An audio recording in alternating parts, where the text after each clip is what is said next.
My guest today is Mr. Joe Jones. Joe Jones is a former Los Angeles police officer. Joe was a local high school and college baseball star. He helped the Cal State Dominguez Hills baseball team advance to the College World Series. Tragically, in 2013, fired and disgraced LAPD officer Christopher Dorner murdered 4 people and wounded 3 others. Dorner posted a manifesto before going on his killing spree. He said the department ruined his name and took his life from him for reporting excessive force. Joe Jones courageously responded to Christopher Dorner's claims and actions by writing his own manifesto. Jones's manifesto paved the way for others, including myself, to speak publicly about their experience in law enforcement.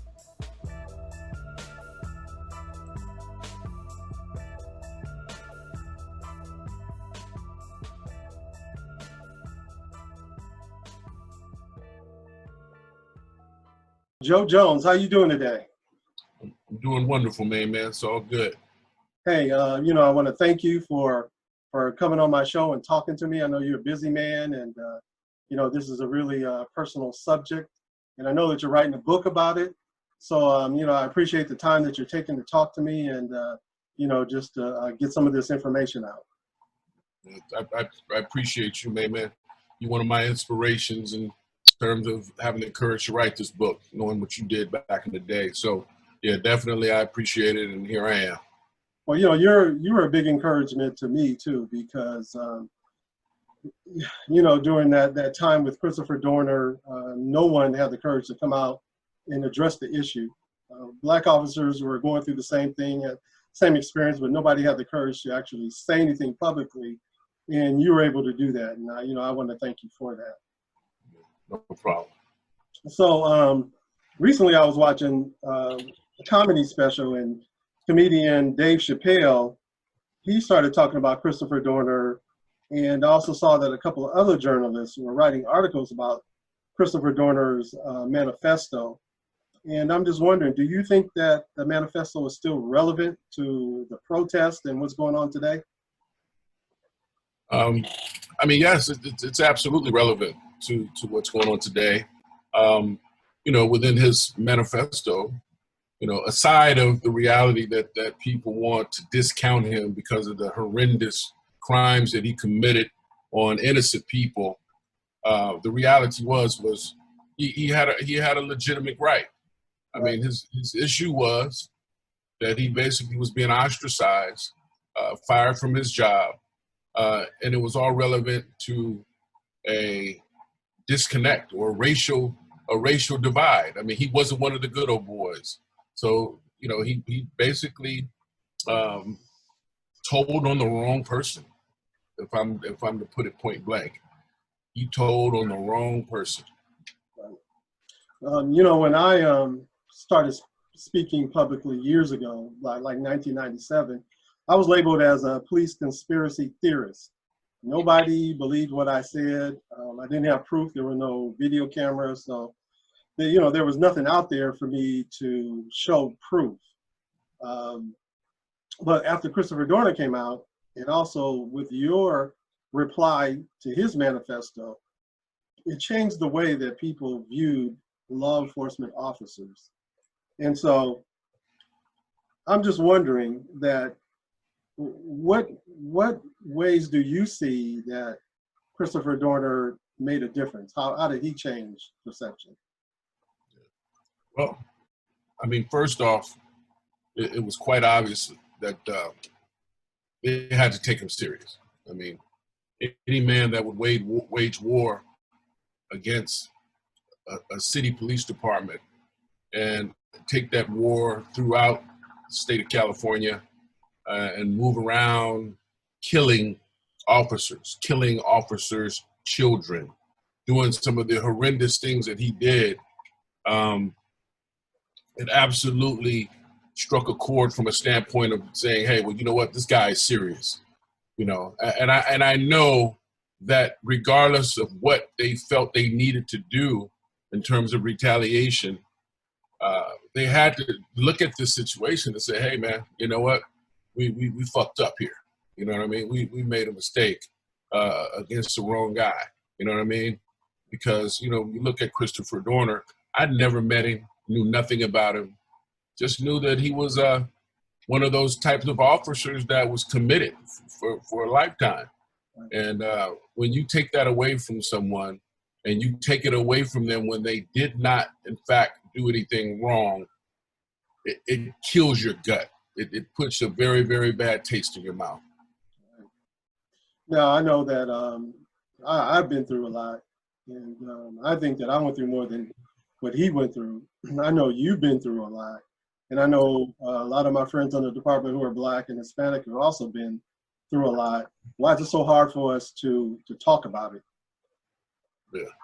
Well, I mean, the reality is just first off, there was the fear of talking when you were an officer based on the ostracizing that takes place when an officer is vocal, when an officer speaks his mind in regards to some of the emotional issues that he has.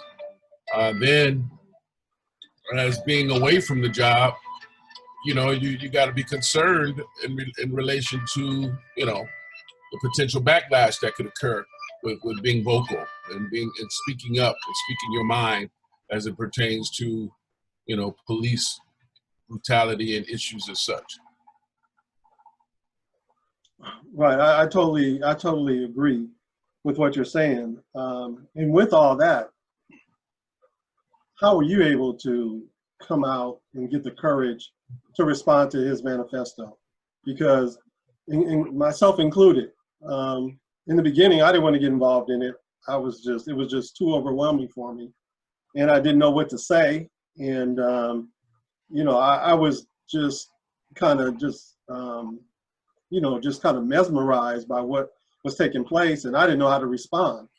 I mean, how did you get to the point where you said, I'm gonna respond to this? Well, keep it at 100 if you want me to lay a foundation for you.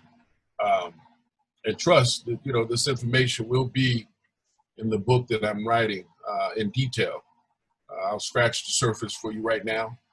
The reality was, man, 3 o'clock in the morning, I was awakened with tears in my eyes, and the reality was, you know, I was still and currently suffering from PTSD at the time. So my emotions weren't always in check. Right. You know, I was a little bit more sensitive than a normal person, a little bit more caring possibly. Yeah. But my reality was when I heard when I heard that Christopher Dorner killed an innocent daughter and an innocent his son-in-law. Right. When he killed those two innocent people, I couldn't sleep. Right. And the reason I couldn't sleep was because I thought of the reality that here this guy is out here killing people, and I went through way more shit than he did. Exactly. Now let's face it. I went through shit, and I didn't get fired. They were trying to fire me, yes, but I could beat them to the punch, so to speak. I mean, it was just the reality that I wasn't, you know, I mean, I had so many issues, you know, that you know, they just couldn't just keep me out, you know what I mean? But they fired that guy for you know, telling the story or telling the truth about something that happened, you know what I mean? But the reality was, man, look, the guy was killing innocent people. I knew what his demise would be. I mean, I knew that they were going to get him, you know what I mean? Right. And I wanted to try to see if I could curtail some of the killing. Right. And I felt like, at the very least, let me say something. He may get it. He may not get this thing, but if he gets it, maybe it's a little voice of reason for him to say, hey, you know what? Maybe, you know, he's right. You know, maybe he's right. I should go a different route. I should have went a different route and then put a stop to what he was doing. Because he was right in the middle of his killing spree when I spoke. And yes, I feared for my safety in a sense, but the most important thing that I feared for was the reality of a bunch of innocent people getting killed. He had shot up cars. When you compare our faces online, we look alike. You know what I'm saying? I didn't want to get killed innocently as an innocent person, get killed because somebody mistaken me for Christopher Dorner. You know what I mean? So I felt the bigger responsibility was beyond me considering myself some form of martyr. I wasn't trying to be Mr. Big Man. I wanted to save lives. That's what I wanted to do. And that was a very great and a noble thing for you. Very, very courageous. And I know when I started talking about it, it was very, it was just very hard to do. You know, hard to get my feelings together. And I'm just wondering what you went through at 3 a.m. Did you just start writing then your manifesto? Or I woke up. What? And I wrote that manifesto right there on the spot. And it came to me all at once. I started it, I finished it, and that was that. And that next morning I presented it, and you know, it obviously caught fire. Oh yeah, you know? It definitely caught fire. So when you wrote it, did you think that it was going to catch fire like that, or was that just kind of a little thing that you had to get off your chest? I didn't write it to catch fire. I was writing a letter to Christopher Dorner. I was writing a letter to crooked police officers. I was writing a letter to the bureaucracy in terms of the chain of command, the staff, chief of staff, to the courts, to everyone else, to basically, you know, look at the situation and stop what we're doing. And then as well to Christopher Dorner, stop what you're doing, man. You know, stop what you're doing, bro. You're killing innocent people. You know, I said, you know, hey, God is a forgiving God. And if you get yourself in check and you stop what you're doing, you could be forgiven for what you've done already. You know what I mean? Right. And that was my purpose. Did you fear any retaliation? You know, I saw the comments that were posted online afterwards. First of all, did you think you were going to get that kind of response? Well, I mean, you know, no. And when you do what you do, I mean, it's like a person someone's in a car. The car is on fire. The person is inside the car crying for their life. You know, you don't think about getting burned. You think about what you gave the person that's in that car. So my thing was, I thought about innocent lives. I didn't think about the backlash. I didn't think about the pain. I didn't think about the drama that would come from doing what I did. So what about afterwards? Were you affected by the comments that were online? I know they're online. It's not the same as, you know, being personal threats and stuff like that. But how did that affect you by just seeing that negative stuff online?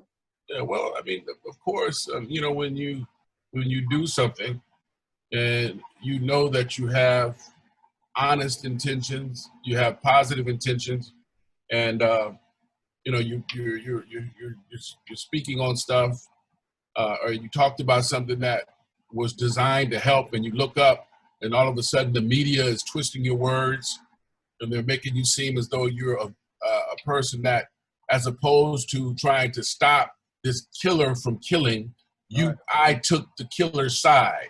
I sympathize with Christopher Dorner. Hell, I didn't sympathize with him. I understood what he went through, but I didn't sympathize with him because there's no way in the world that I was going to adopt that killing innocent people was the right way to handle this type of situation.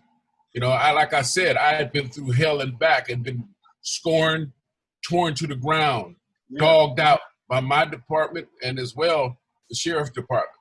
But you know what? I wasn't anybody. I did what I thought I could do legally and try and fight the right way.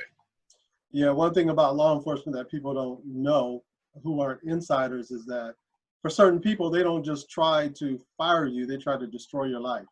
They try to make it hard for you to just keep on going and you know, just to keep on living.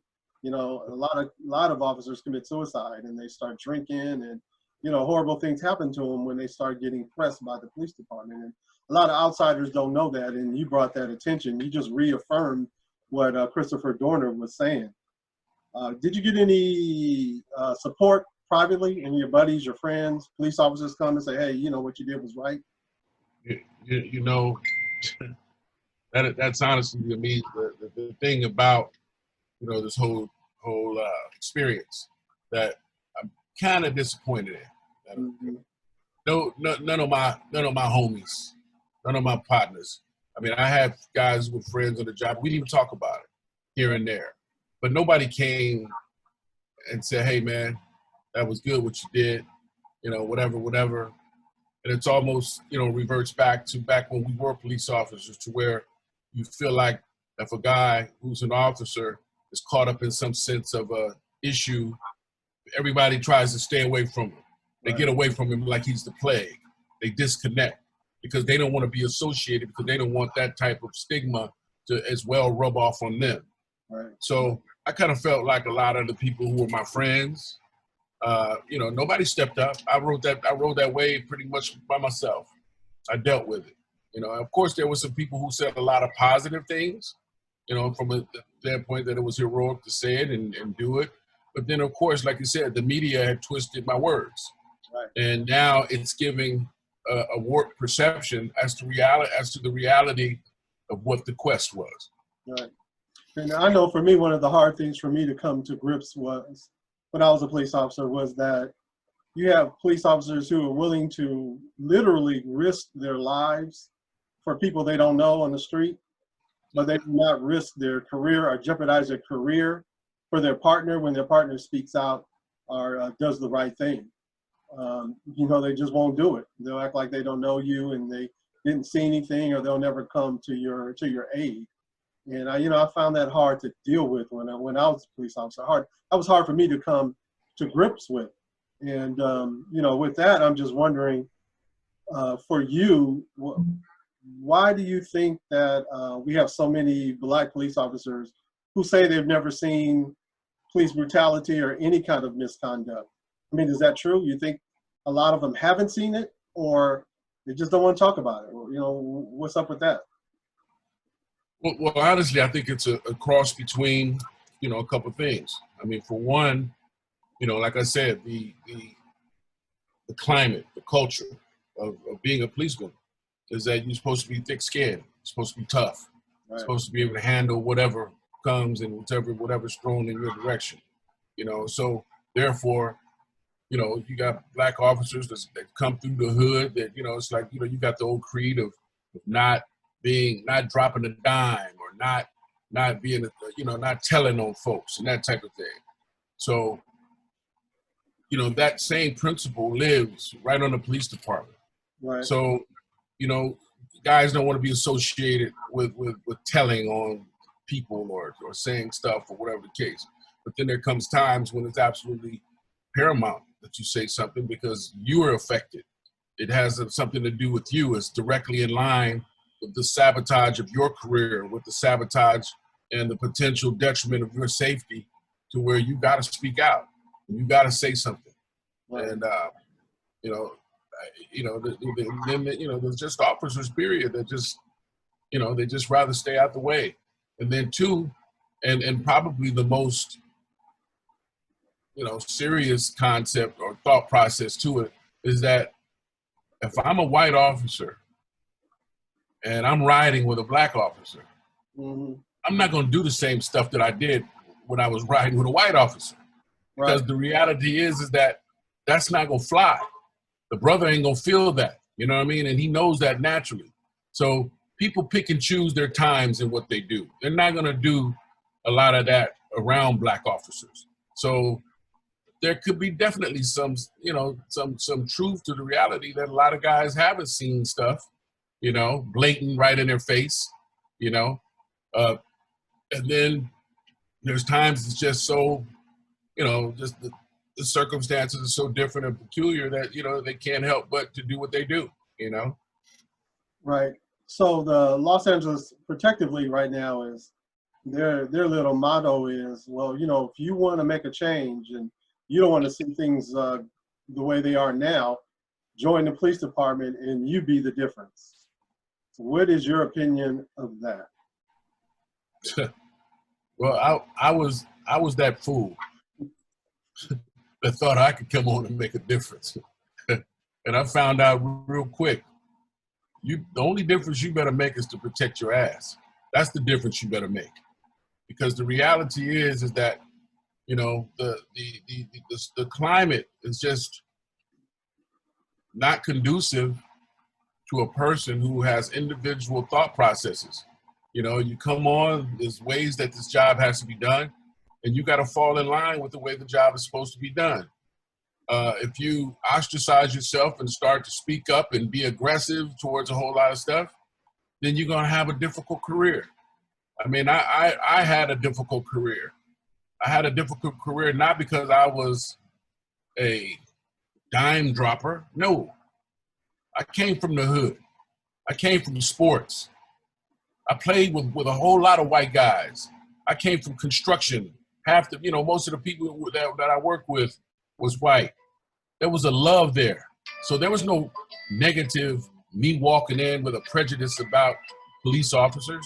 I loved everybody. I didn't care who you were, what color you were, Mexican, black, white, Oriental. I didn't care. So the reality was as you go on with this job, you find that, you're not in control. You're not in control. And the best thing that you could do is just try to stay in line, take care of the responsibilities that you're supposed to take care of, and stay the hell out the way. Right. Well, when we came on, the department was 13.8% Black on the job. And the city had about 11% population of Blacks. Right now, the number of Blacks is around 9%, maybe about 9.9, which comes to be about 962 officers that are Black. And when you break it down, there's only about 300 Black officers on patrol. And then when you spread that out all throughout all the divisions, you have less than like 100 officers just in the Black community. I live in South LA, and I haven't seen a Black police officer in 8 months.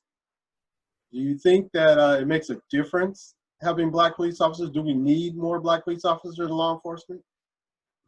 I say that we absolutely need more Black officers to be in the community, but I will also say that officers working in a community that they're extremely familiar with is placed in a really, really high stress situation.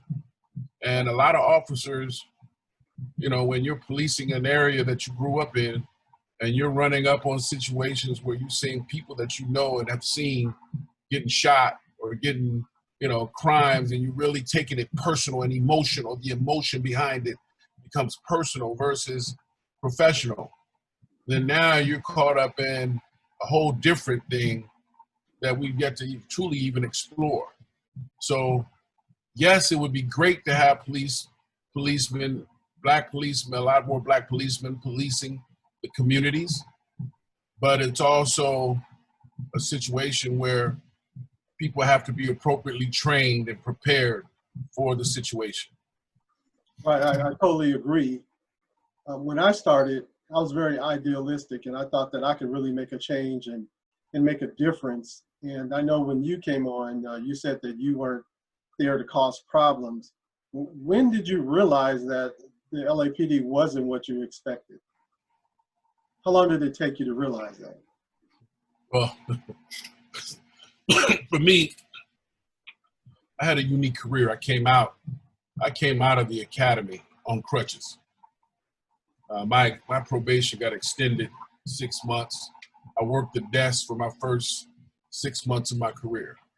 So right off the bat, I had a little different taste in my mouth about the job than the normal person. For the first 5, 6, well, really, it was because I was on the job for 8 years. So for the first 3 or 4 years, I had excruciating pain in my toe as I was working. So, the job was a challenge for me from the gate.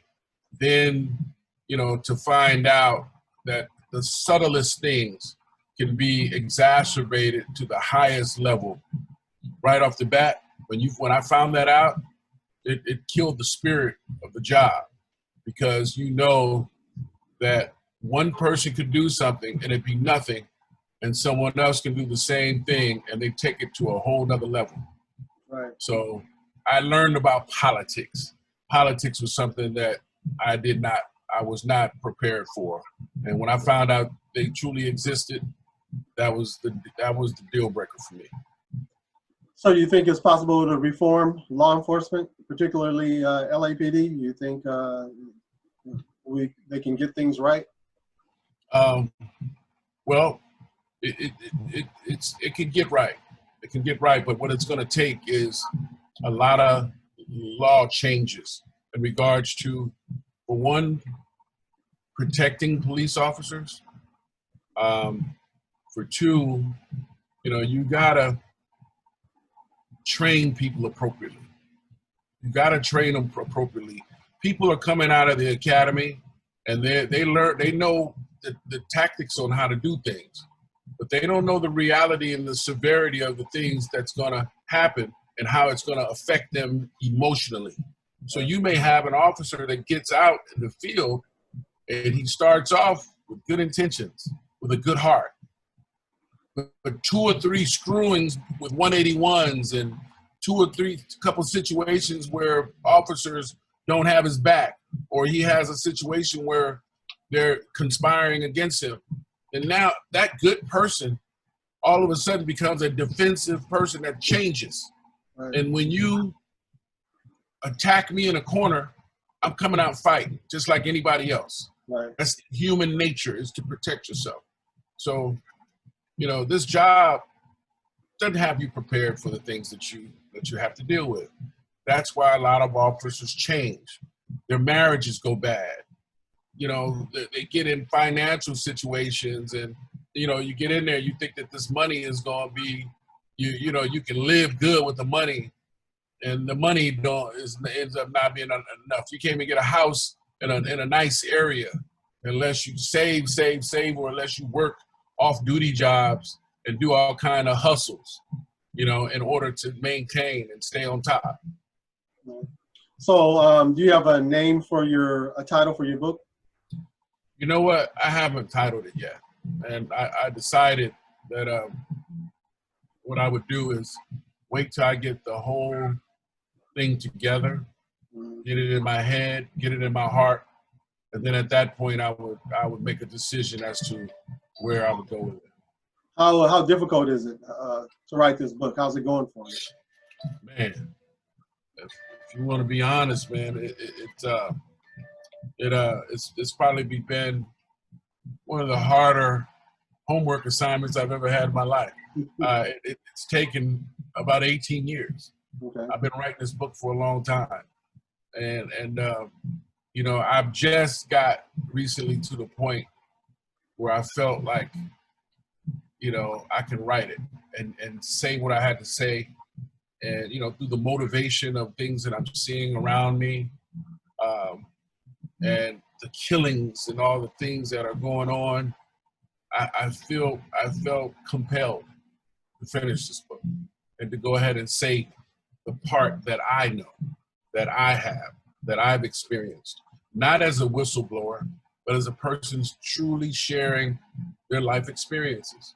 As a person who I didn't wake up hating the police department. I was one who looked at Adam 12 and Hawaii 5-0 and Starsky and Hutch and SWAT and all these movies, and I had a slight fascination for the police department. Right. But in those shows, you don't see all the shit that happens. Right. You don't have no idea the stuff that takes place, But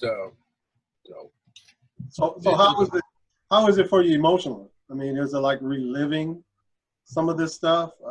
Man, have you lost sleep? Have you lost sleep? Do you think that you let go? Are they coming back? Put it this way. I've cried a couple times writing this shit, okay? Mm-hmm. I've cried a couple of times when I put myself back in a place where I was completely helpless, and the whole wall felt like the walls were crumbling down on me, and I had nowhere else to turn. The emotion is real, bro. It's real. It's not a game. You know what I'm saying? And the feelings that I felt, as I was writing, as you're writing, the part that I had to start writing now. I was writing a lot of little stuff before, but when it came to the nitty gritty, where I had to dig deep and get this stuff out of stuff that I experienced, you know, it's very painful. You know, it's very painful. Well, I know I can't wait for it. And, you know, I want to encourage you to keep on writing and keep on putting the word out there. I appreciate you coming on the show. And when your book comes out, please let me be the first person to interview you about that book. And I wish you all the luck and success. And I want to thank you for coming on the show. Hey, man, big fella, you're an inspiration in the community. You absolutely were one of the first people that I could look at and say, this black police officer had the ganas, the balls to write a book.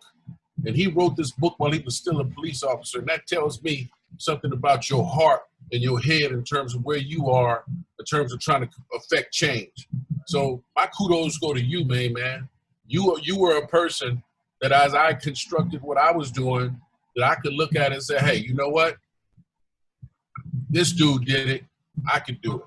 So I want to thank you, my man. I want to let you know that you are commendable in what you do and what you're all about.